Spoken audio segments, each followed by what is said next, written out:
Washed. So this is a poem that I wrote kind of about my experience moving from Houston to Los Angeles, and effectively from a very white and Mexican and black neighborhood into a very overall Asian state, or at least my neighborhood. Um, Washed. You're not seen as white enough. I'm not seen as Vietnamese enough. I'm caught somewhere in between with no means of escaping or relating to sights and smells all too familiar, dark hair and faces all too similar. My Banoy said, be proud of your yabang moitet, yellow skin and flat nose. But my mother hid from the sun and bopped my nose, and it just stayed flatter as I got fatter, trying not to get sadder, wondering why does it matter.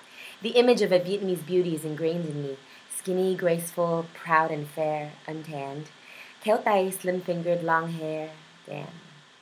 In Houston, my Vietnamese, though merely conversational, was seen as sensational for a second-generation Asian who's never set foot on her homeland nation. But I still shadowed the Vietnamese in me, helped my mom enunciate properly, stopped friends from coming over, always looking over my yellow shoulder. Inside, being Vietnamese embraced my small frame, called me by my real name, Giang, and tucked me into bed. Leaving the house, I left it at the doorstep and never let it out. Unashamed, slightly ignorant, renamed, it didn't feel significant. I left behind the deep south and flew westward, shocked by growing numbers of Asian faces turned inward. You really shouldn't wear vests and cuff your sleeves. Do you even know how to eat nước mắm? You don't look Vietnamese. You're whitewashed. Whitewashed? Yeah, definitely whitewashed. What does that mean? My skin is yellow, my nose is flat. You say I'm white? What do you mean by that? The doctor broke the news to me. Con bị Vietnamese deficiency. Your wife's skills are stunted, you're tan beyond repair. Ráng học giỏi đi, ốm đi, please dye back your hair. Deep in the heart of Orange County, mocking faces snicker around me.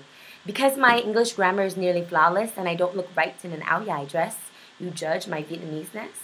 By my door is a mountainous pile of shoes. I always have to finish my food, body ka tội.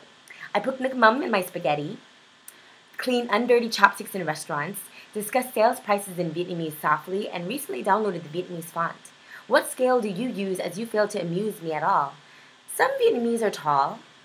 I had bowl cuts till 8th grade, preferred limes in my lemonade, had years of piano and lit ban thờ candles. With condensed milk on my banh mi and a spoon in my new can of lychee. On my plate, there are no Twinkies. When I'm in the passenger seat, I can't help but rest my feet on the dashboard heat. And even now, in my own separate home, as soon as one plastic container empties, it's washed and reused. Yes, even styrofoam. I admit, I don't watch phim tao, tend to fast forward through Paris by Night commentary, but that's no reason to lower my score. You need a new bicultural dictionary with less Vietnocentric commentary. Whitewashed. Awashed in whiteness, illuminating brightness. Behind my back, focusing on what I lack, you cannot see beyond that. I'm drawing a different bath. Not milk, but a silk bath.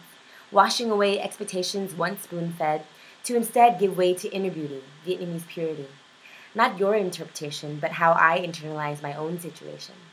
You don't define me, my nuances refine me. So this is me, washed and ready. Smell me.